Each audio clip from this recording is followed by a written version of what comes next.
So Jed, so when did we first meet? We met in 2019.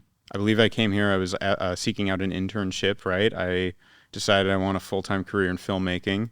Later on down the line, I was sort of interning there. Then I kind of got like a gig after that. I was sort of in and out. But then COVID hit, and that was when things really turned around for my life, where I was like, I need to, no BS. I need to fully go into filmmaking, and I need to have more of an entrepreneurial mindset. Because before that, I was kind of like, well, I know I want to work in film, maybe freelance, but like I need to think like CEO level here. And I was sort of writing out my ideas, my plans for where I wanted to go in my career.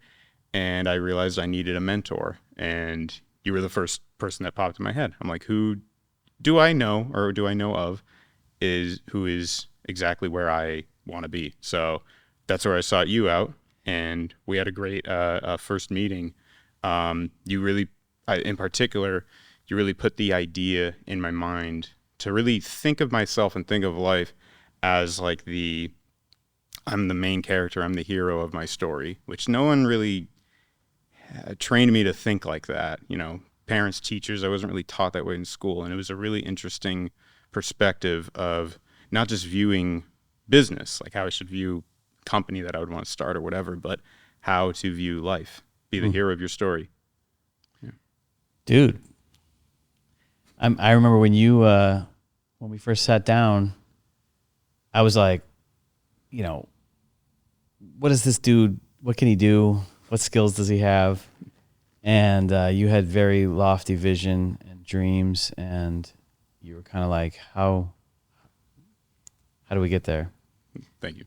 And honestly, dude, I have to say, at that time, I was like, I'm just going to do what I always do with like our interns here or with people who have asked advice. And I'm like, I have no idea what you're capable of, but let's just dig in and set the bar and then just kind of keep trying to raise the bar in these meetings. And you blew me away. Thank you. You blew me away, and I'm not blowing smoke. Like, I didn't really think that you had the chops. I didn't think that you, and I shouldn't think that way. That's like, honestly, this is a lesson for me to sort of judge a book before you read it. I wouldn't say by its cover, because your cover's great. Thanks. Fit, handsome Italian dude. No, I honestly just didn't think that you had that artist eye, that those deep chops to go really thoughtful and cinematic, and you totally got there. Thank you. One project after another, you kept delivering better and better results. So you made it really easy to critique and honestly like try to help you level up. Because you put in the work and you actually did have the raw talent, a lot more than I realized at that time.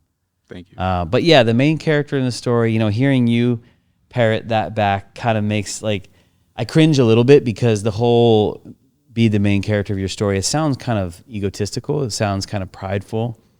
And I don't mean it that way. I mean it in like if you were to read your own story, if you were to watch the movie that you are writing with your life, are you proud of it? Are you excited by it?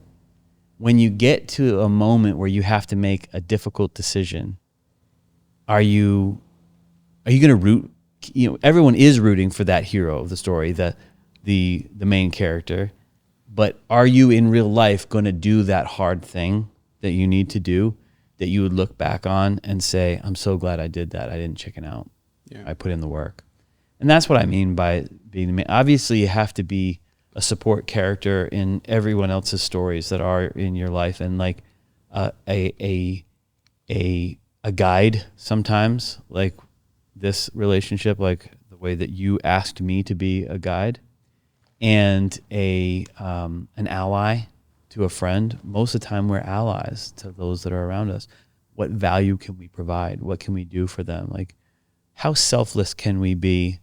That has a tremendous impact on your own story, because they will then be an ally to you when you need. And that is like, that's paramount. So I'm glad that you picked up on some of that from the whole write your story bit. Yeah. And yeah, you've been a really good example of someone who's intentional and taking the steps and putting in the work. Well, I greatly appreciate that. I'm humbled by that that long compliment there. So like going through Votary here, like we had come across I guess we can name drop, guys like Jamin, Jono, Mike, all very talented people that clearly I think eat, breathe, and sleep cinema. I guess this idea of what I'm getting at is sort of like, the concept of like, are you born great, born with like greatness thrust upon you? And I guess, I'd like to think I was like, the latter. I wasn't really born with much. I think I had the eye, but I wouldn't consider myself like super like talented. I certainly didn't have like the resources to create out of that, but I guess the idea of meritocracy was like a real motivation, real like inspiration. And I think like the lesson there is that it doesn't necessarily matter like what tools or resources you have, which family you came from. As long as you have that hunger, that desire, you can really achieve anything, right? Yeah, I'm a big believer that you are born with certain gifts, and many of them we don't know what they are until they show up, or we polish them a little bit. We get opportunities to polish them. And some of these gifts are surprising. Some of them you just don't even know you have until even later in life. But, you take someone who was, let's say, didn't think they were a gifted writer, and then they sit and practice and they learn from others and they keep practicing, you still can get better at something, whether you were gifted in it or not, right? It's just going to come easier or harder. And there's those who be like, I could never carry a tune. I don't I can never play an instrument. I'm not an artist. I can't draw. I can't. And most of that language is just reinforcing something negative. Right. I think we program ourselves with that kind of language. And unfortunately, just the hardness of life, like life is challenging. We go through a lot of things, and it tends to give us a thicker shell, a thicker skin over time. And that thicker shell can make you a little gun shy or a little more jaded and hardened and saying, no, I can't do that. When we're a kid, it's just like sky's the limit. We can do anything. And I think we actually have to be actively intentional about thinking that way later on as you get older. I now want to uncover more gifts, and I want to practice in the areas that maybe I'm not gifted. In your case, I do think that you were gifted with an eye, a compositional artistic eye to cinematography and photography, and the pace of a good edit, especially in documentary edit. I think you do have that as a gift, and you've then honed it some. So are we born some way or are we made? The answer is yes, right? We're born a certain way and we make the rest. Mm-hmm. Yeah. Well, your book, I listened to it. I'm listening to it again. Fly. Wish we had a copy to like showcase in the frame, but I'll go get it. I won't waste this opportunity. I'll bring some over for B-roll, quick cutaway. Yes, excellent. Throughout your story, you kind of, which I mean, obviously I noticed at the moment I met you, and you carry it around with you to this day. But even sounds like when you tell your story back, growing up and when you were younger, it seemed like you always had this strong sense of conviction. So you tell the story of, which you describe as like one of the, if not the most important decision in your life, which was meeting Bethany, meeting your wife. And the way you describe the story, I don't want to like necessarily give it away for those that haven't read the book, but you approach her father about, getting him to sit down for pizza, saying that you wanted to date her, and technically you needed his permission because she was technically underage. She was like 17, you were 19. But I'm listening to that. I'm like, wow, at 19, I didn't know who I was at 19. This guy already has decided who he wants for his life partner. I just thought that was, it was really inspiring to, that at a young age, you knew yourself, you had this strong sense of self-awareness, and you just have carried that on, and it's brought you to where you are today. Well, I wish it was that clear. I wish I could say, yeah, I've always been. I mean, I think I do have a fairly high degree of self-awareness, and I'm definitely visionary, so I can see forward and see what I want and go after it. Yeah, the story of meeting Bethany, I mean, the backstory there is that, so I was 20, I was a little older, right, but not, the difference between 19 and 20 is a lot at that time. Yes. Now looking back, I don't think it's a lot, but I was lonely. When my grandfather had died that summer, and I really looked up to him. I was coming out of a solid 2 years of darkness, kind of darkness of the soul, where I was living for myself and partying and just, looking for more fun with friends. And I just started to really lose who I was and what my mission was. And for me, a huge part of that, the central part of that, was my faith. Like, I didn't ever stop believing that there was a God, but I didn't have any desire to live for him. I just wanted to live for me.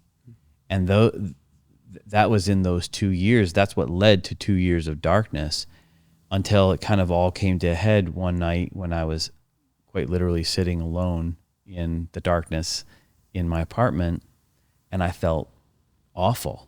I felt heavy. I felt dark. I was like, who am I? I've never felt these waves of, I don't know how to describe it other than darkness and regret, loneliness. And I just, in the midst of that, had this really quick thought that injected out of nowhere, injected into my brain. And it was a tone, it was a voice, not an audible voice, but a thought voice. And that thought voice had a different tone than all those other thoughts that were plaguing me in that moment. And it was like this soft voice that just said, you forgot about me. You forgot about me. And the tone wasn't angry. There was a hint of disappointment, but it was mostly a tone that kind of had a sadness to it. Like, I wish you didn't forget about me. I don't want you to forget about me. That was the tone. And I really, truly felt in that moment like it was God speaking to me. And I started to weep, and I fell down on my knees, and I said, God, I want to live for you. I want to dedicate the rest of my life to you. I don't know what that means, other than I don't want to walk this life like it's for me. Everything's for me. I want to be of service to you. I want to be of service to others. I want to be your hands and feet, whatever that means. And it was as if God was pouring liquid peace into me. It came up from my toes, through my legs, through my body, my head. It was a physical sensation that I felt, as I felt like being restored by God in that moment. And I was crying and weeping, and I said at the end of my prayer, there's just this one other thing. I'm so glad that we're reconnecting, and I won't drift again. So there's one other thing. I don't want to be lonely in my life. If you can give me this person that I can do life with, my other half, I don't want to date and try to find and break up and try to find this person. I'm like, I just want to find the right person for me. Can you show me this person? And it was 2 months later that I met Bethany. And I knew right when I met her. Even though she was younger, she hadn't quite turned 18 yet. Mm-hmm. And because of that, I knew that this was like, I have to do things like almost like hundreds of years ago, where I approach her father and do almost a courtship. And her family had moved into the same town where my family lived, Norwich, New York, and it was very backwoods, and it was right in the end of 1999. And you wouldn't have experienced this, but in 1999, everyone was concerned with the rolling over into Y2K. Oh, yeah. Yes.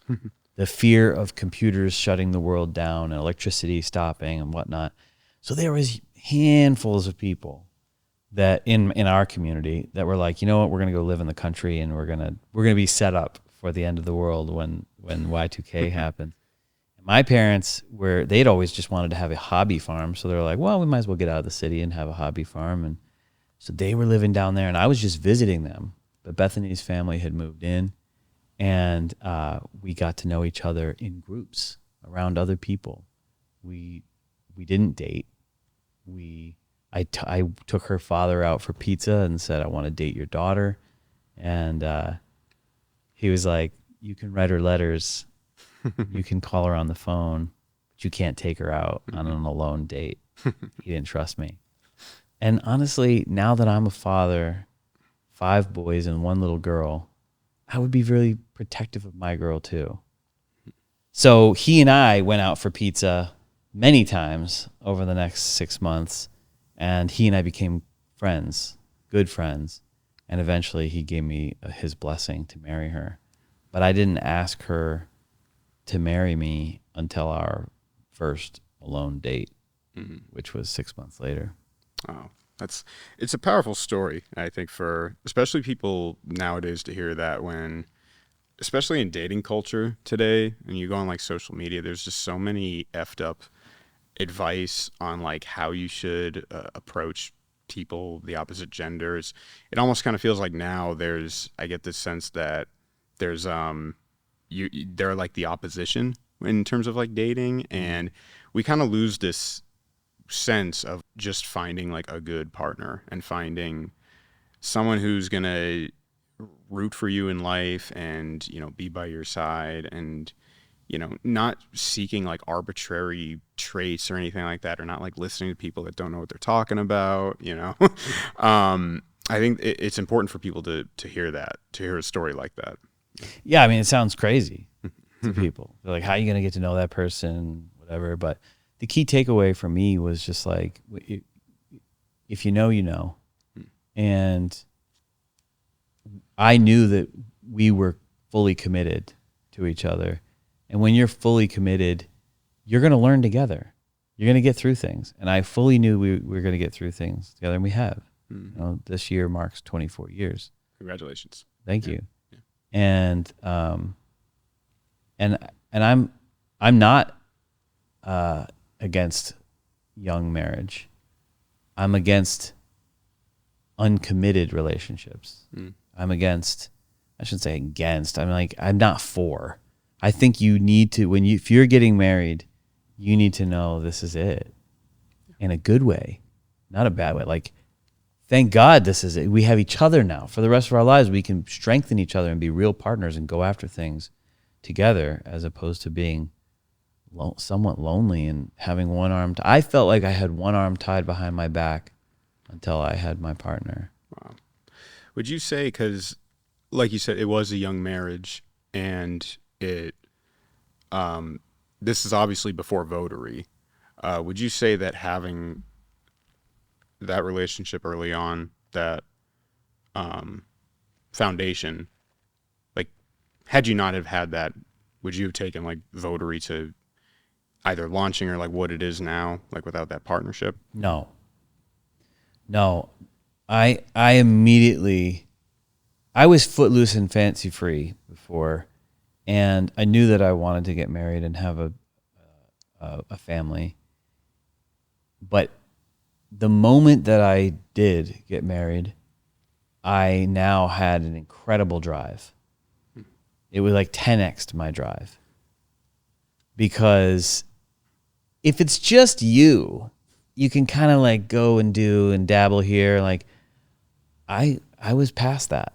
now I wanted to dig in and build a career and get good at stuff. And I wanted to make her proud. I wanted to give her everything in the world, and not just things, but like great experiences. And yeah, I wanted to make her really proud of me and proud of us, so that motivation is like nothing else. And that comes from a healthy relationship as opposed to the old ball and chain mentality, Right. where it's like she's nagging me or Happy life, happy wife. Yeah. those kind of phrases and that mentality, unfortunately, it's pervasive in our culture, and our culture gets it wrong. Mm-hmm. If you, first of all, a huge key takeaway is that God brought us together. Mm-hmm. Like, I have no doubt in my mind that he opened my eyes to her and put her in my path and me in her path. When he did, I stand on that. And so he knew what we needed for each other. And that's key. Like, above my relationship with my wife is my relationship with God. And without that, it wouldn't have the strength. It wouldn't have the longevity and the ability.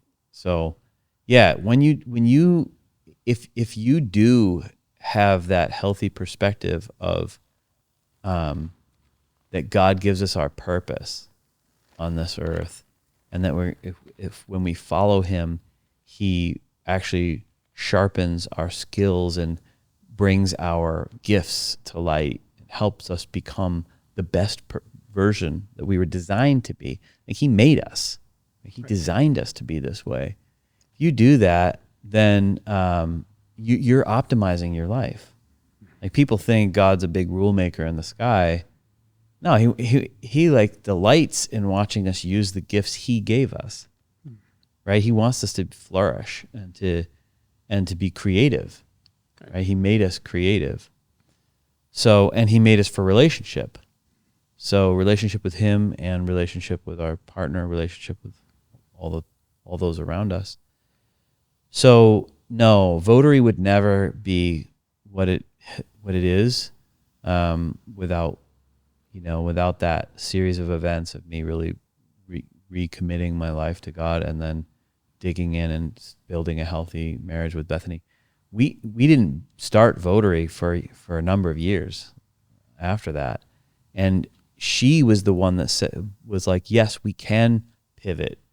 I was in marketing, and I wanted to fully pivot into filmmaking, and she was down, and we had 3 kids and a mortgage, and I was on the treadmill. Like, there was no easy way to just stop being, the day job, but we did it, and our family experienced the stretching that brings. But she was down, and thank God she was, because that allowed us the freedom to try more things, and to, for me to grow as an entrepreneur. That's wonderful. Yeah, it brings up another topic of dating culture now, where I think, especially with entrepreneurs, there's kind of like this romanticism of like this Sigma male, like being, single and, not like loving, just high like value. Yeah. Like just like kind of Andrew Tate vibes almost. But I think, yeah, it seems like with a lot of influential entrepreneurs and successful people out there, the X factor seems to be having a great partner, and in general, just great relationships in your life. Sure, there can be people that maybe came from bad previous relationships, and those can maybe mold you to want something better. But I think having those, like you described it as, you felt more a sense of drive, more a sense of responsibility and desire, because you're now, it's like you're not just doing this for yourself, you're doing this for others around you that depend on you, rely on you to make that happen, and to help each other grow and live a good life. Yeah, that's right. That's right. And don't get me wrong, I think being self-directed is key. Like, I do think that you have to have, you should develop, I guess this applies to young women, but I'm kind of speaking to young men here because it's the only thing I know, is that, you do have to lead yourself in order to lead other people, right? And I am a fan of masculinity. Like, I believe God made us. He made me masculine. He made my wife feminine, and we lean into that. She would say, I'm the head of our house, but what does that mean? Is it for ego, for me? No, it means I can be of service. It means if someone comes to the door, I'm going to the door to find out who it is, right? Mm-hmm. It's not so that I can, and that's why I think people have to check themselves, this whole, like, you said Sigma male earlier, like the idea of masculinity versus femininity, or like, are you leading your life as a lone wolf, or what does it look like to have partnership? Partnership is selflessness. It's service to the other. Mm-hmm. It's service. Like, if you can provide value and you just keep leaning in on giving that person what they need, what they want, you will get everything you need and you want. Right. You will. Maybe not just from that one person, but from the relationships in your life. Like, giving others what they need and want will get you everything you need and want. Right, yeah. And on the topic of faith as well, because I'm a man of faith as well. We both talked extensively about this, and the whole concept of giving first. I think it was just, I didn't really understand it until I started trying it, whether it be in business or in just relationships I've had, whether it be with friends and family. And not only does it just feel good, kind of selfishly, but you see the world really does give back to you. Things start to happen. God kind of does his workings slowly but surely. It's like this morning, actually, I was reading Mark chapter 4, which whenever I'm kind of going through like a tough, rough patch or whatever, I usually go to Mark, and chapter 4 is usually the big one for me. Parable of the mustard seed. I'm just going to like briefly describe it. Basically, the idea that a farmer, he has there's 4 areas where he leaves seeds, and whether it be on like a thorn bush or not fertile soil or like fertile soil, the fertile soil patch is the one that ends up thriving. It takes a long time, but it's in an area where the foundation is solid, it's nurtured, and it eventually grows 100 times to what its potential was, So, yeah. Yeah, that's a great parable. And it's like I look at that parable and take it like, we don't know what lands with the people that we speak to, but we don't need to. Some things will land and they'll get, like, that seed lands and it gets roots. And if we're being the hands and feet of God, we're just doing what we need to do. And it's more about that dedication to just doing and trying, instead of judging the outcome, prejudging the person. Oh, are they gonna accept what I'm offering here or not? Like, no.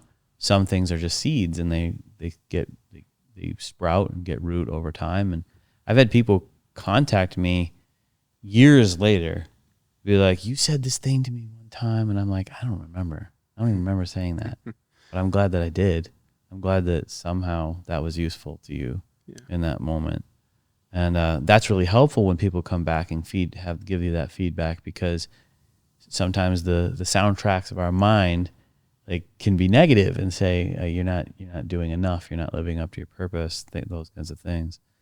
But yeah, giving first. You were just talking about giving first before asking for anything. Yeah, right. And I think I do think it's a godly principle, and I think it's like, the law of reciprocity, I think people call it. Like, if I do for you selflessly and I'm not expecting anything, this is the tough part, because you might need something, you might ask for something, but you have to be okay with the fact that it's not, because you don't know if they're going to say yes. You're just going to do first. Right? They might say no. And then you have this whole other question. Do you have a good attitude? Do you keep them in a good place in your heart or your mind if they don't reciprocate, right? But that's a powerful law. Like the law, like being able to do for others and just knowing deep in your soul that by doing that, you're strengthening relationships and great things will come back. Absolutely. Right? I have seen it. You can lean into it tactically in business where, and we do. We say, we're going to go make this video. We're going to offer this video to this person or this group or this nonprofit, whoever it is. We have an idea and we're going to execute on this if they'll allow us to. And we may or may not work with them after that. But I'm going to ask them, do they get value out of it? And if they did, can we keep working for them? And that usually leads to more work. It usually leads to a relationship because you took that risk. You invested that time. You invested that talent, that energy. And this is my advice to young people who are trying to start out in their, whether it's a film career, building a video agency, which I know you're now starting to do. In the works, yes. Or anything where you're trying to build up a firm from zero. My advice is you earn trust by doing things for low or no pay, but you pour yourself into it as though you're being paid a lot. It's not easy to do because you feel like I got bills to pay. I got things. I'm not making money on this thing. You got to find ways of making it work. You have to be creative and getting things done for people. But you can literally build a portfolio. And this is what you've done. This is what we talked about from the beginning where yes, you went and poured your artistry into these collaborations with interesting people, tattoo artist or a bladesmith, and you made these beautiful pieces of work. Not only did you earn the trust of those artists that you could then do more work for, and you have, but you now have these portfolio pieces that prove to anybody who's watching what you can do. Right. Absolutely. And so there's tremendous value in giving first. 100%. Absolutely. No, it's beautifully put. What else? Because you've spent some time, I think, especially recently, with young entrepreneurs, aspiring business owners, CEOs someday. Like, what else would you particularly what you notice now in, I guess, that world of young new leaders? What else would you advise them on? What else would you tell them to do, how to think? Specific challenges so there's a lot of traditional advice that people have given for ages, like leadership advice, learning how to lead people. And there's a ton of information out there that I would also stand behind and say, learn how to lead. But I think I don't want to generalize too hard, but a lot of young people don't realize how much could be done with good communication.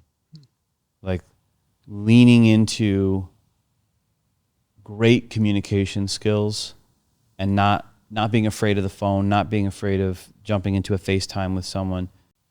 Yeah, communicating clearly. Don't hide behind texts.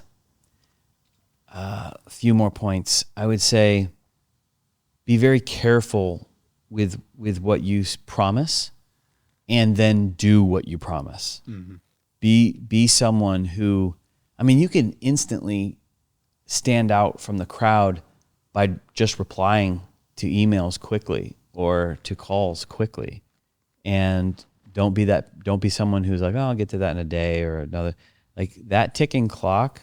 And I genuinely feel that it's a superpower to be patient in the long term and persistent, a little impatient in the short term. Meaning, you have to have a ticking clock that's like, how much could I get done today? But that it's for a longer term thing, and you're okay with the amount of time it's going to take. You don't want to get into a frenzy, right? I don't recommend hustle culture to the point where you're just like running ragged. I think there's a flow state, and I think finding that is actually really useful, where you can get become at ease, and then lean into your genius, your superpowers. Finding your superpowers is really key. You know, a lot of people think in terms of, I have blind spots and I got to fix that, and you know, I don't. And it's natural for us to try to fix our, I would say, unbalanced areas. We want to do that, but that's not really where we have the most leverage. Mm-hmm. Where we have leverage individually is with our own individual superpowers. Like, I'm an ideas guy. I'm not a great manager. I'm an ideas guy. I love starting new things to a fault. You know, I'm like, I can go from 0 to 1, right? It's that 1 to 100 that I'm not so great yet, but I'm working at it. But I know that about myself, that I'm an ideas guy, and so I have to bring ideas to different areas, not just start new companies and lose focus, but bring an idea to a client, an existing client, bring an idea to a new prospect. If I'm an ideas guy, I need to stay in the zone of ideas. Yeah. Give more ideas to the team. So that's just like, you have to lean into your areas of leverage, like pay close attention to where you're better at certain things than others. And I would say a big one would be, you know, treat people the way you want to be treated. Like, it sounds so old school and trite and like Sunday school, heard it or whatever. If you really get into a mindset where daily you have this frame or this lens that you're looking through that is like, would I want that?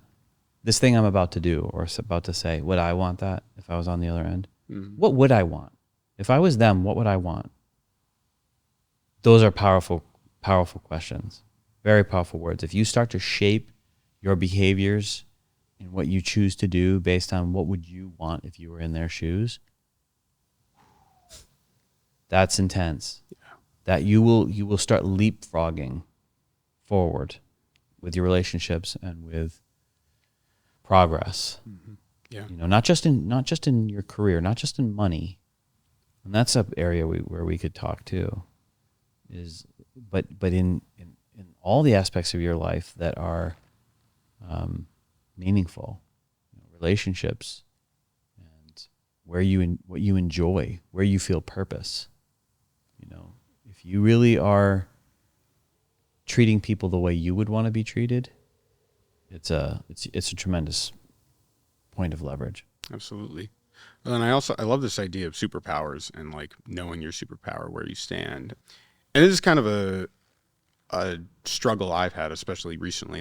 As you mentioned, you know, starting this new agency, one of the motivators is I've one-man banded my career this whole time, and I've been the ideas guy, I've been the manager, I've been the shopkeeper, I've been the camera operator, the editor, the audio guy, the DIT, you know, the technician, the sales guy, the accountant.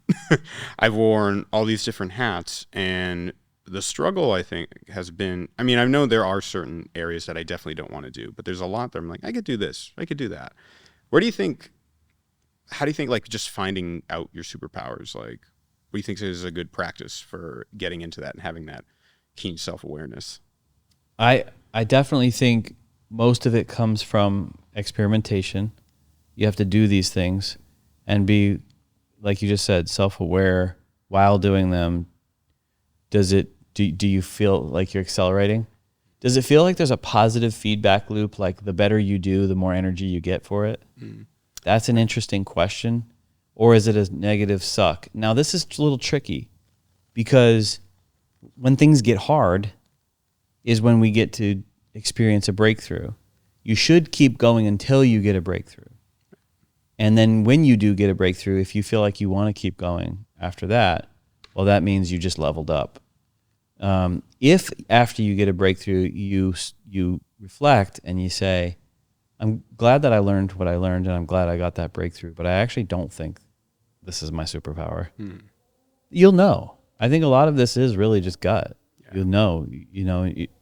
Now you have some skills in guiding someone else. You know how to look for blind spots for people who are doing that, whatever the thing is.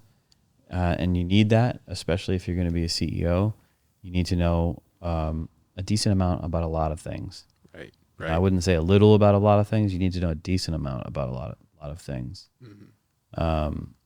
But then in certain areas, those are your areas, right, where you should spend more time there because you'll get more leverage. Yeah. I think this brings up an interesting dichotomy of like, how should I describe it? It's like the flow state, like you said, and also it's like even when times get tough and it may not feel like super easy to get into that flow, you still do it anyway, right? Like, for instance, if I'm editing, I may be stuck on like a certain like interview that I got to cut down, and I'm tempted to just check my phone or whatever, but maybe that doesn't disqualify me from being an editor. So maybe you just got to put the phone away. Maybe you just got to eliminate the distractions, just do the work.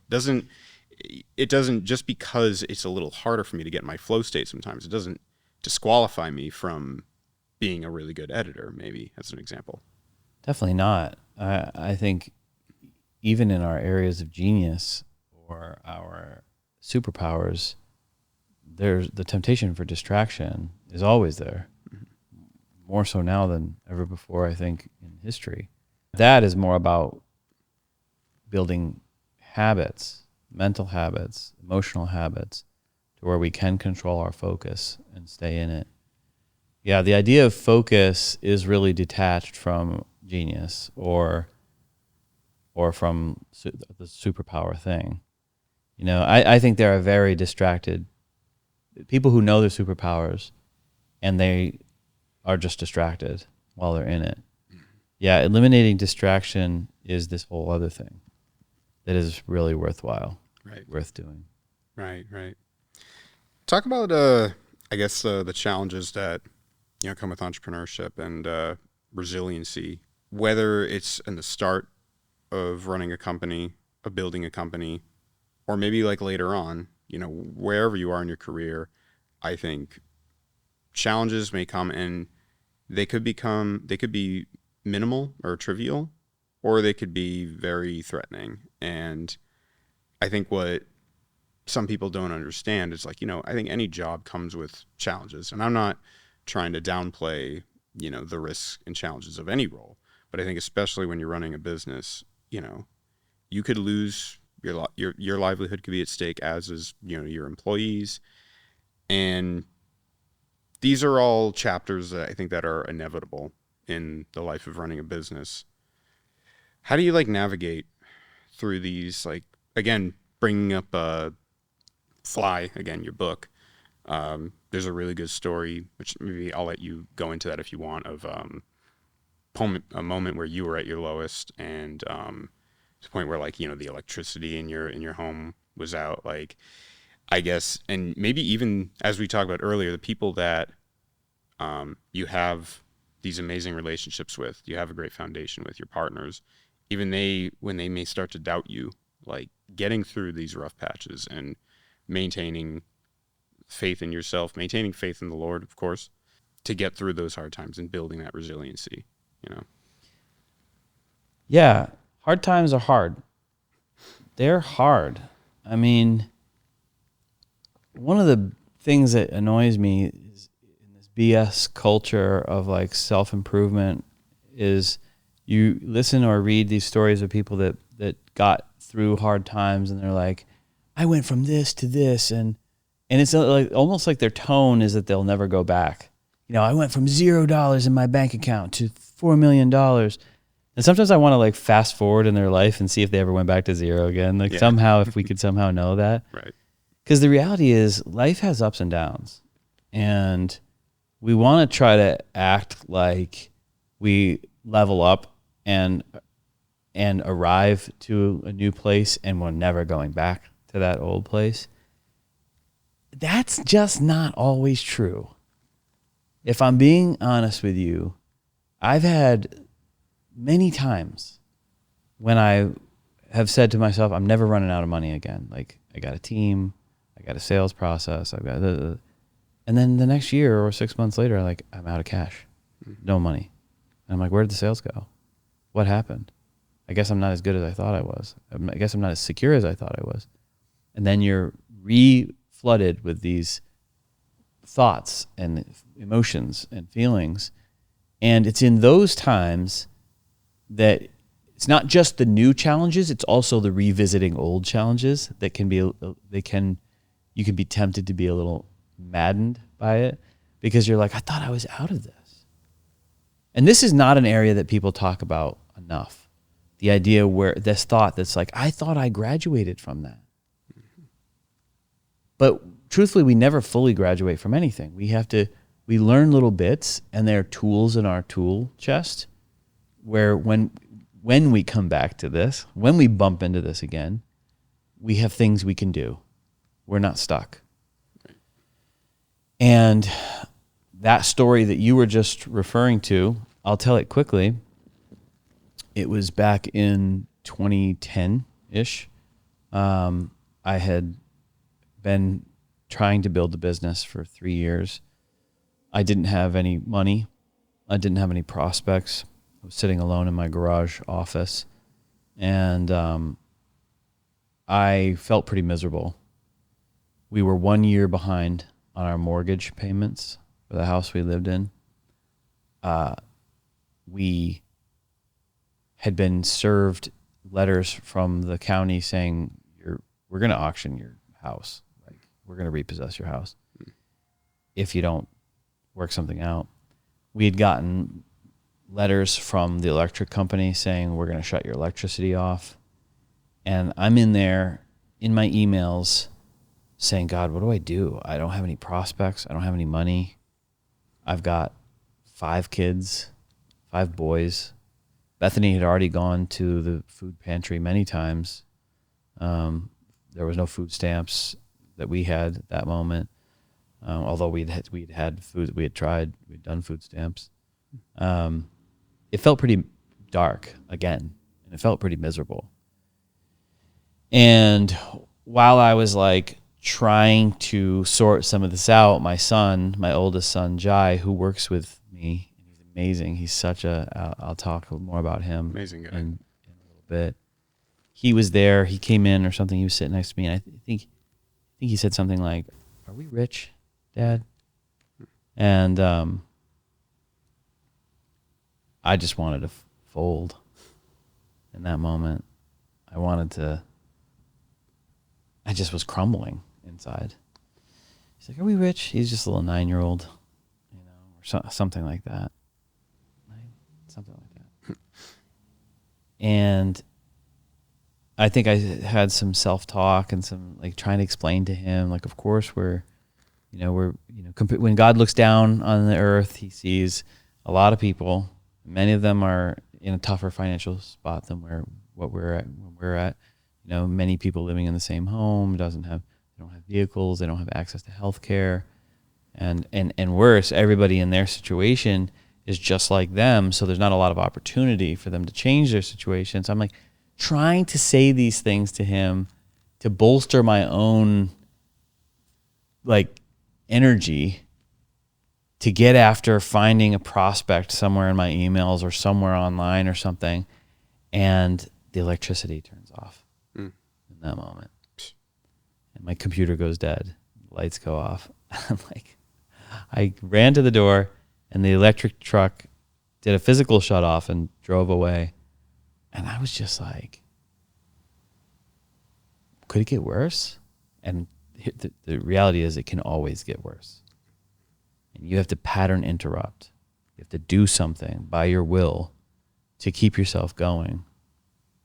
And so, we went inside. It was dark. I promised the boys we were like camping. We took the mattresses out and put them on the floor, and had a flashlight. And Bethany just went to sleep. She was exhausted. She couldn't even like emotionally handle it was a terrible time in our life. But I look back on that, and it did something to me, and it did level me up. It did give me, it gave me a bit of trauma too, and not like someone died kind of trauma, but a bit of Like to this day, when I go to the grocery store and take out my debit card, there may be hundreds of thousands of dollars in this bank account, but I go to put the debit card in to buy groceries, and you wonder if it's going to get declined. There's like this feeling and that stuff sticks with you when you go through really hard times, but it also makes you a lot stronger, you know, and that's not cliche. It really does make you stronger. I mean, that story, the progression of that story was the next day I went and met with someone to try to get some advice, and he had gone through really hard times himself. And I wasn't trying to sell him anything. I just really wanted advice. But by the end, he was like hiring me for my services. Amazing. And it injected cash back in the business, and like things turned around and got better and better. And I have so many of those stories, Mark, where at the 11th hour, something came in, and it's still happening to this day. You know, cash flow management, where you're just like, I have a team to feed. We got to get that check. We got to get it in. Like, those are the areas that people don't realize when they look at entrepreneurs. They just think, oh, they own the business. They're the boss, you know? Right. But if you're of service, if you're leading and you're supporting people, you look at it like, what do I got to do to feed these people? Right. Right. And do I got to stay up all night? Do I have to go meet with that client and offer them a cash discount to get the payment early, to get the money in the bank, to pay there's all these things, right? And it forces us to get better and smarter and more resilient, anti-fragile. When you become anti-fragile, you can just do more. You can get after whatever the next business idea is, because you know you're not going to fold and crumble. You know there's always going to be a way. And so it puts that thing in you that gives you the ability to take action, to keep moving, because you've done it before. Yeah. And you didn't die. Right. Yeah. And so, but if you stop, if you take yourself out of the game, then you program the mind that, well, I failed, therefore I'm a failure. No, you can't do that. You're not a failure. You just keep going. You just keep going. Where there's a will, there's a way. You just keep going. I think that's powerful to hear. And I just from that story alone and how you wrap it up at the end, I think there's a lot of lessons to be learned there. And I think one also that kind of sticks out for me is no matter how difficult times are and how dire situations are, is like maintaining this sense of like, even if times are rough, you're maintaining this, I guess, positivity. It's like, yeah, we're camping, kids. Like, you know, tonight, I think there's even been, if you look historically, there have been leaders that have kind of had that sort of, it's not fakeness, but it's this sense of like, we're getting through this, combined with like being in the present and also just maintaining hope. I think, I believe FDR during the Great Depression, he would do these radio broadcasts where he would do like these comforting kind of stories. I think Abraham Lincoln would like do like story time. He'd do like those like story kind of jokes, if you would call them. The underlying thing is, regardless of how you may be feeling, inside you may be feeling like all those things you described, like I'm worthless, like I'm not going to get through this. What am I doing? But you have to, it's that selfless sort of element we were talking about, right? Like you have to do this for your team, for your family. You have to stick it out regardless of how you're feeling, is maintaining that sense of hope and faith, right? Yeah. You just said it there. You just do it regardless. Mm-hmm.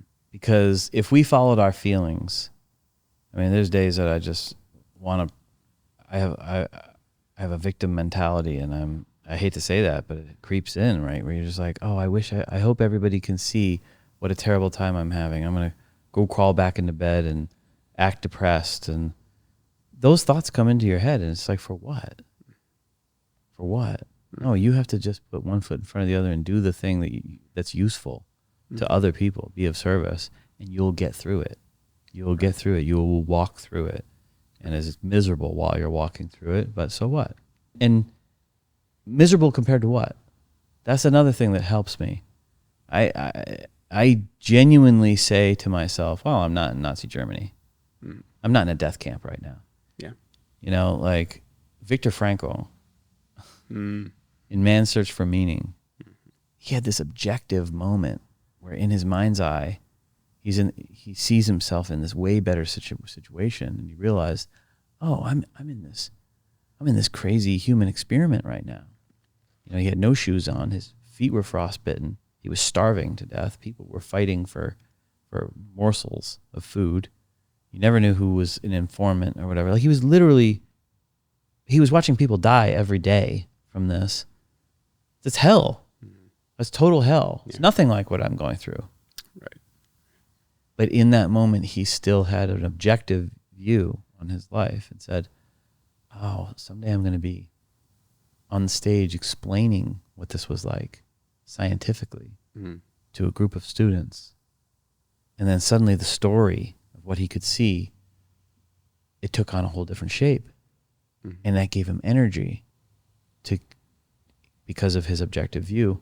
And I do think that that's a genuinely powerful aspect of story when we can pause in our moment of misery, look at where we're at, kind of separate from our body or from our mind and look at where we're at objectively and say, you're going to have a story to tell as you get through this.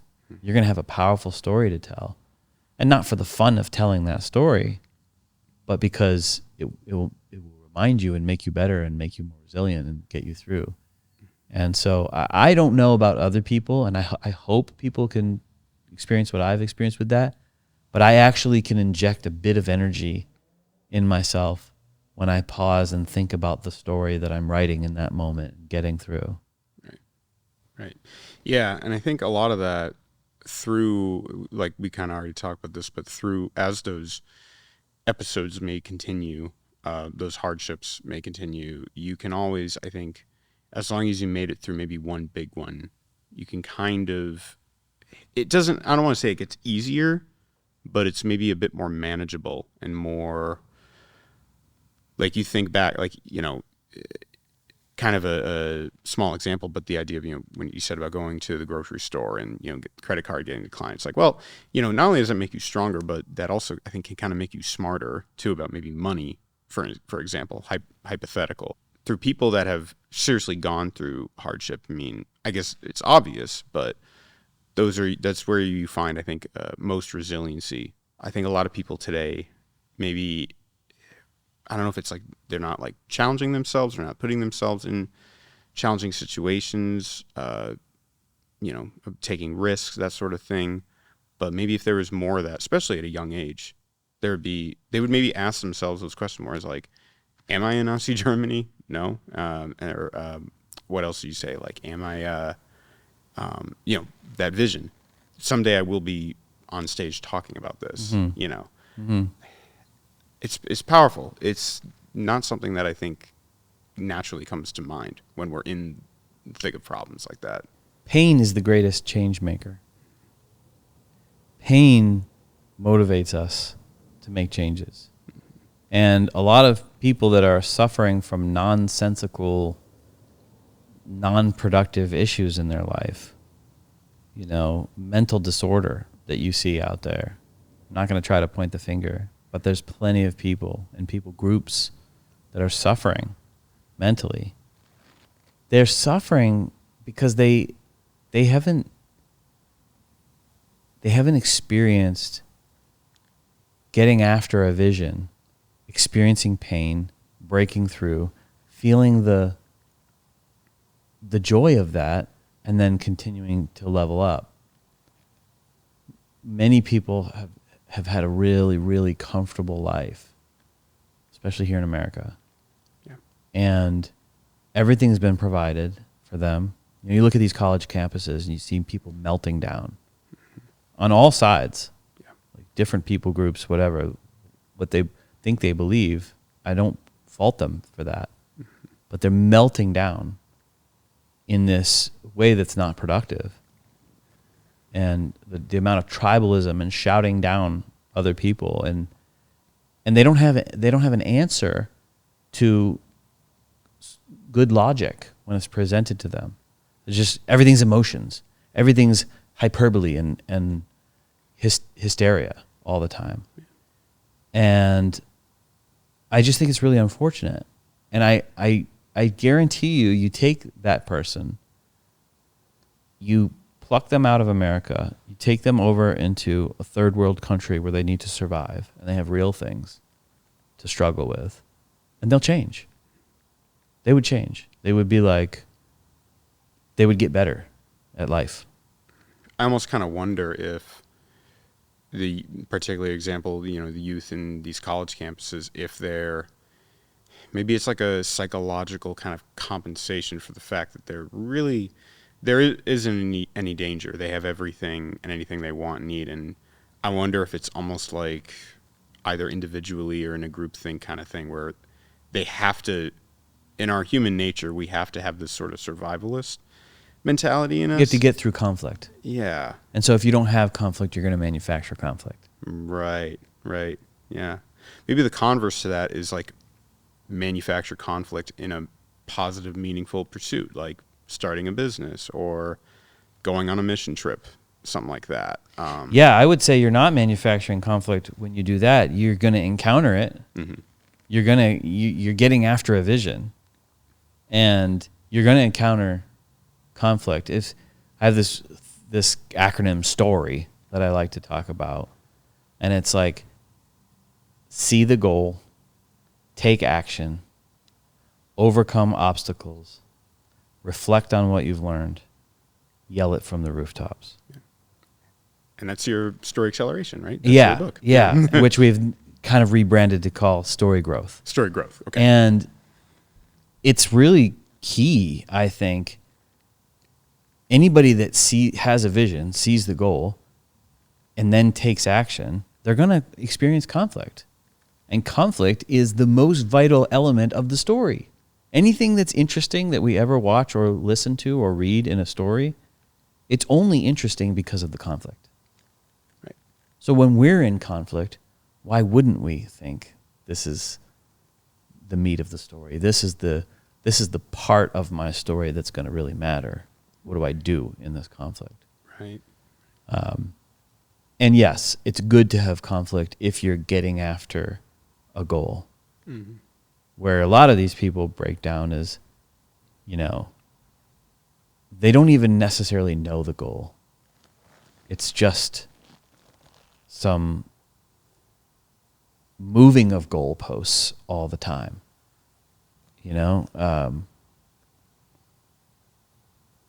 Pronouns. Yeah. Okay, there was a couple, and then there was a million, and the idea of what's socially acceptable, political correctness. Well, it's one thing on one day, and then their own cannibalistically turn on each other and turn it into something else the next day. Right. I mean, this is just a cycle of crazy. Yeah. And I'm not saying the person is insane, and I'm not saying that they have diminished value. They are a child. They are a person created in the image of God. Doesn't matter what they've done, they have value. Yeah. So I am not sitting here saying discount them. No. I'm saying that I feel it's unfortunate that they've lost their way. And how do we interact on such wildly different views? The only thing I can say is with love and empathy, like going back to that, treating them the way I want to be treated. Mm-hmm. I don't want to be shouted at, so I'm not going to shout at them. I want to be listened to, so I will listen to them. Yeah. And,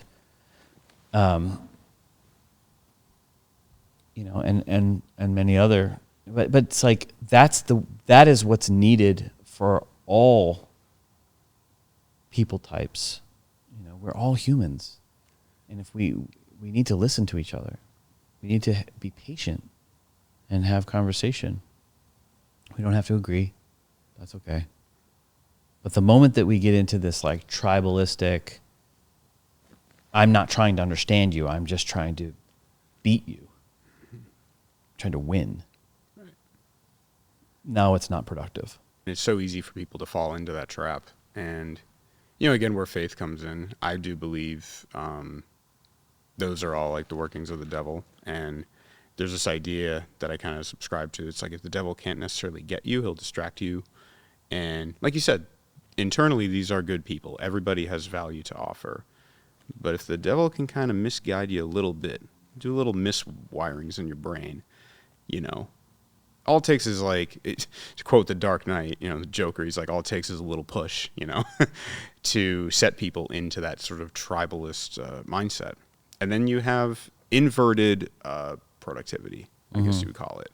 You're now you're kind of destroying the world, you know, and you're not making it a better place. Yeah, you're destructive. Right. You're destructive instead of being constructive. Yes. You know, tearing down instead of building up. Yeah, absolutely. What's the hope for that, I guess, is like, especially, you know, we're talking now a lot about like this generation now of youth. I mean, and I my mom works in higher ed, so she sees this firsthand, you know, of the absurdity that's happening on college campuses across the country. What do you think for youth? I mean, I think you and I would personally say go to church, adopt some sort of faith. Yeah. What do you think? Yeah. The solution. what's the fix-all? What's the solution here? Yeah. I mean, the solution is God, for sure. The solution is but people won't go to God unless they recognize they have a need for God. And that's tricky, you know, because when you're in pain, that recognition is there. You know, you talk to war veterans, and they say, there's no such thing as an atheist in a foxhole. Yeah. Doesn't exist.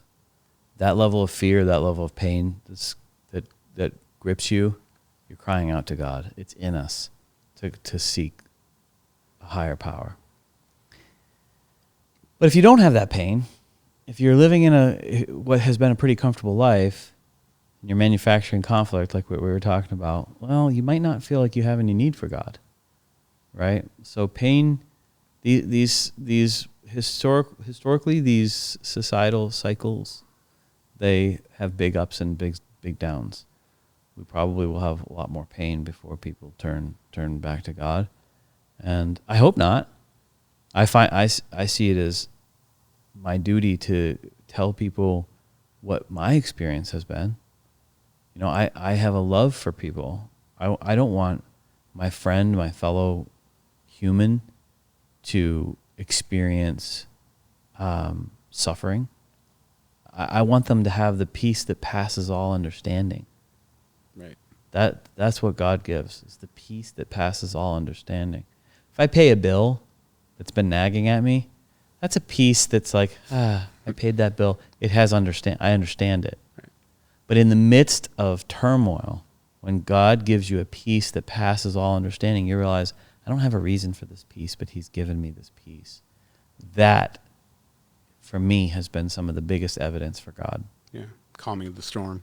Yes. And in moments that you don't think is possible, but you just have this peace. You feel like, no, God's got me.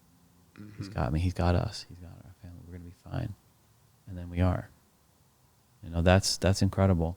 And I want that for everyone. I want people to have that peace. I want people to recognize that they get that from having a relationship with God. But your original question, like, okay, what about young people? I don't know. There's all types. Some are, I mean, there's deep thinkers that are like searching and questioning, and they're going to get somewhere. You know, God says, draw near to me, I will draw near to you. And they're the people that are studiers. The amount of stories of people who have tried to disprove the story of Christ using the Bible. They'll go to the Bible and try to find the holes or historic whatever. Yeah. And guess what happens? The Holy Spirit pulls them in with the living word. They read these words that are eventually jumping off the page and meaning something to them, and they can't deny what they're feeling, right? So I just I recommend to people that they study, that they're intellectually honest. Be honest with yourself. What is it you want in life? Do you feel a lack of purpose? Are you like, do you feel yourself being nudged towards nihilism, where it's like nothing matters? No, that's bull. No, living this life matters. Relationships matter. You know, what I can do for you, what you can do for me, what we can share, what we can experience, how we can help each other, how we can help those that are less fortunate and lift them up. And not just with handouts, but with opportunities and teaching and giving of ourselves. These things matter. This is a life worth living. But you have to be intellectually honest. You have to say, I am objectively going to seek truth. There is a real truth. God's truth is the only real truth. And it's objective. Now, it's not always easy to find. Like, definitely you have to do some studying and some navigating, and that's life, right? But I don't believe in your truth versus my truth. Just live your truth, bro. No, I don't believe in that. Yeah. I don't. I think there's objective truth. You know, and you can trap anybody in that argument. You say, is rape wrong? Yeah. 99.9% of people will say, yes, rape is wrong. Mm-hmm. Of course. Right? Well, why? Because society says it's wrong? Mm. Is it wrong in the animal kingdom? You have to have intellectual honesty. And if you are intellectually honest, then you go to Scripture and you try to say, what is this whole, like, creator thing? You know, were we created? Yeah. You know, how well do we really know this whole evolution story? That we evolved from this single cell organism? No, there isn't evidence of that. There isn't. Yeah, there's evidence of within the species having adaptation or some changes, but not jumping to another species. No, I believe God made us. And we see evidence of that all around us. You know, you go to a piece of art. That art is evidence of an artist. Powerful. And so if you're gonna be intellectually honest, you wrestle with that. You say, well, crap, if there really is a creator, how powerful would that being be? What does that mean about, like, life after death? Like, is this it, or is there more? I think wrestle with that. We all have to wrestle with things in life. Why not choose things that are meaningful and important to think about, and think about it honestly? So I want that. I want that for my fellow humans. I don't want it in like a proselytizing kind of like, I feel it's my mission to convert you. No, I want people to experience the peace that I've experienced. I feel like they would feel so much more meaning and purpose in their life. And I want that for others out of love, not because I feel like I have to do something. You know, when you think about society, you think about a civilization, and a civilization is civilized, right? And that's like going from chaos to order. And to go from chaos to order, you have to have sort of rules for engagement. And the more those rules can be personal and like self-guided, what do I mean by that? I mean, like, you see evidence of fruit in your life from following these principles, the more orderly I think it becomes. And people don't realize, I think, the power structures that are out there right now, the big power. Some do. Some people do. And whether you do or you don't, a lot of people feel hopeless and they feel helpless. They're like, well, how could we ever change the government? The government's just the way they are. Or, you know, I'm this little speck and my voice doesn't matter. Well, your voice matters to you, and it matters to those in your sphere. Everybody has like influence to some degree. And so you want to do the best you can with that, right? This is an election year, and so it's hot on people's minds, like the way society is shaped. You know, what is human flourishing? What is good for society? What is good for our country? And these are good questions to wrestle with, right? I personally love business. I love business. Business, you know, capitalism in its pure form has lifted so much of the world out of poverty. It's improved the lives of people worldwide. Where it's messy is when it's like big corporate interests that are colluding with the government. The government has the guns, the government has the power, government has authority that can put you in jail for whatever, right? When you have this team up between business and government where there's special dispensation, special relationship, that's where I think it's really messy. And like, as passionate as I am about this topic, I do think the spiritual topic is more important. But I don't not talk about these earthly constructs too, because freedom is incredibly important to me. I want my kids to have freedom, and I want my grandkids to have freedom in their life, like a free life. That is something that is not like that prevalent in history, right? It's like not. It's the exception, not the norm. And I don't want us to lose it in America. I don't. I want to see the world become more and more free. But the only way that it can is if we have a fair system, you know, where we treat each other fairly. We have our freedoms to worship the way that we choose, to conduct business the way we choose, so long as it's not hurting other people.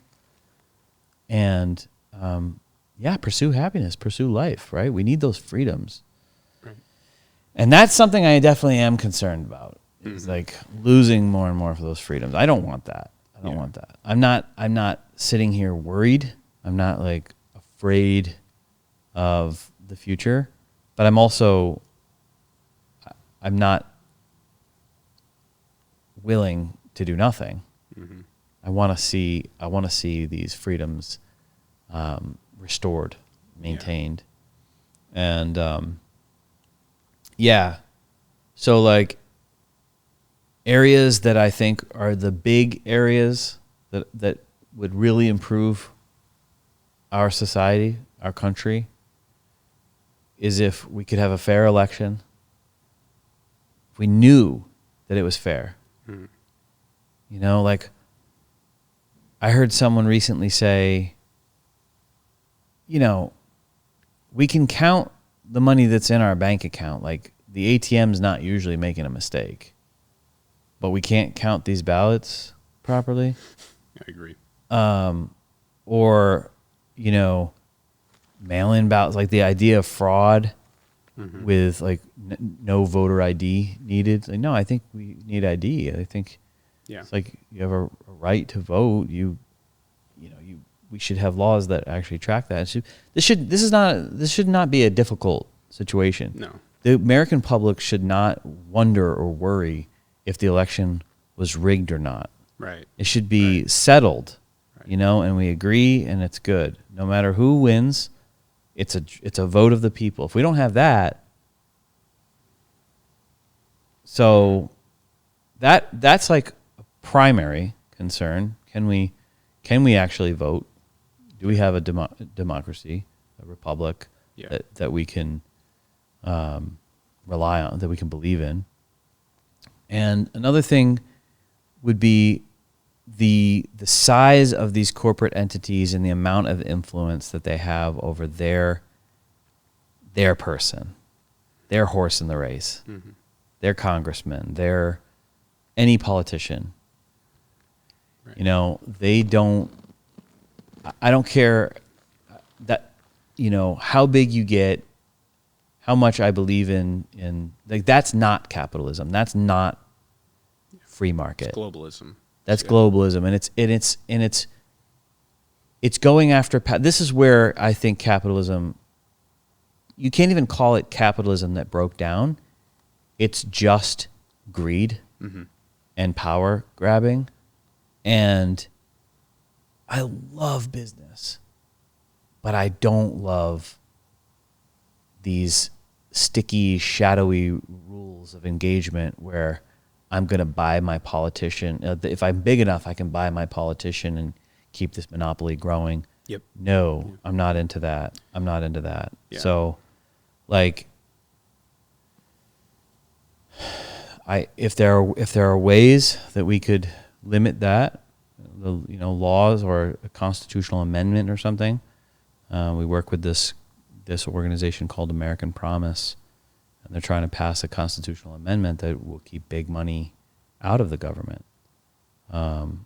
And I believe in that. I believe the founding fathers never could foresee the Googles of the world or the big pharma of the world, the big tech, the big banking systems that can have, untold amounts of money, which is fluff money, by the way, which is just like created out of thin air. But that's a story for another time. Right.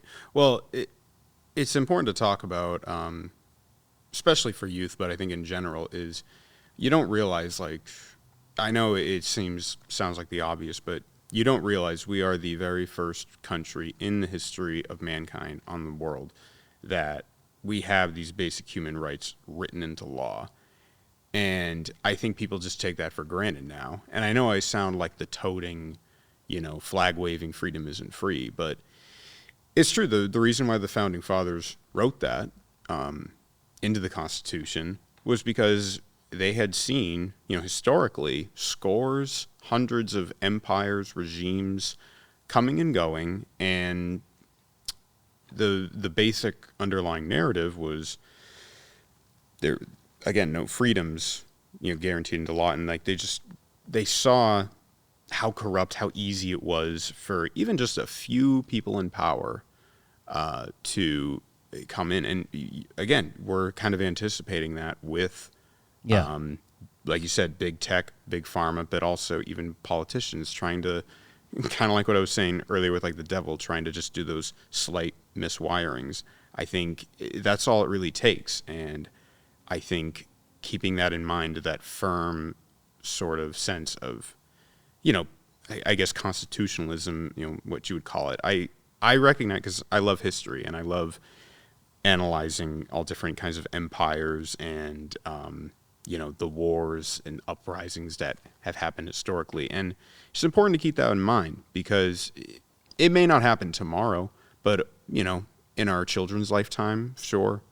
Definitely over the course of 100 years it happens. I mean, you brought up Nazi Germany. I mean, if you think about it historically, that was yesterday. Right. That was not a long time ago. And no. We're fine. I think just now we're kind of, people are sort of, who have lived that in that era have just passed on. My grandfather was in World War II. So that's very recent historically. And you may think like, oh, well, that was in Germany. That was another country. Well, Germany was a pretty developed country like the U.S., It's not a case of like it's an exception, not the rule. No, historically we see this in all kinds of government and all kinds of powers, regardless of how free you may think it is or how good the economy is. We're always a slip away. That's right. Mm-hmm. Yeah, the founding fathers knew that power corrupts and absolute power corrupts absolutely. Mm-hmm. So they wanted the power to be distributed. It was a bet on the individual, the average citizen, and we need that. We could carry on growing incredible wealth for the whole world, with free trade, worldwide free trade. I mean, think about the magic of business and free trade. It's what we're doing right now, where we are sitting here by our own wills. I could stand up and walk away. You could stand up and walk away. but we're cooperating. We decided to do this, and that's what business is. One person offers this, another person says, yes, I give you this for this. It's beautiful. It's amazing. It's wonderful. It's incredible. And it's so much better than any other system that's ever been tried, as long as the government is not involved in it. Right. Yeah. I think through capitalism, I think a good way to look at it is we're both adding value to each other's lives. We're both trying to make each other's situations, our own lives, just a little better. Maybe push the needle as a species in our time on Earth. Yeah. Yeah. I love that. Jed, talk about, I guess, any future goals, plans, whether it be for Votary or for you personally. What do you have in mind? I definitely am going to do more of this. I love this. This is enjoyable. And I think that there will be more businesses that I build. Mm-hmm. Very interested in tech right now. Actually, I've always been, but I'm leaning in to tech and AI and sort of seeing what the future holds and experimenting with things, both in filmmaking and other apps and SaaS, software as a service offerings. Continuing to be there for my kids and my family as the top priority. I know if I fast forward and look at myself late in life, I know beyond a shadow of a doubt that I'll be proud of myself for not straying away from the top priority, which is being there for my wife and for my kids, and emotionally present and there to help guide and spend time and enjoy each other. That's the top thing. And you can do that whether you have a little money or a lot of money. Money is not really, yes, we need it in life, but it does not determine how you are with your relationships. It does not need to. Yeah. And it comes and goes. I've had seasons with plenty of money and seasons with barely any. The good news is that having learned things, you can bounce back quickly from seasons where you don't have much. So yeah, my future, it holds more business, more fun, adding value to people's lives in fun and interesting ways, like doing content together or figuring out nonprofits or for-profits that are changing the world for the better. I want to lean in on helping them with their storytelling and their offerings, and just enjoy it. Enjoy it. I don't want to be I don't want to ever get into a season where it's all about the striving or doing so much survival work that you're not enjoying life. Like, I want to enjoy no matter what, through the ups and downs. I want to set a good example, not just when times are good, but when times are challenging too. It's beautiful. I love that, Jed. Should we, before we close out, do you say do you have a copy of your book? We wave that up to the angles Sure. of the camera. Excellent. Okay, so this is the book. It's called Fly. It's take your business to new heights using the 7 powerful steps of story acceleration. And really, we just call it story growth. Story growth is a partnership program that we have. We work with nonprofits and for-profits that are doing good in the world. And we try to amplify their message through beautiful cinematic storytelling. And if you want to read the book, there's other stuff in it. Fly. Get your copy on Amazon. Love it. Jed Burdick, thanks so much, man. We got to do this again. We'll have you back on. We'll do plenty more of these, I'm sure. Have these wonderful conversations. Thank you so much. Thank you. It's Yeah. fun. Awesome. Love it.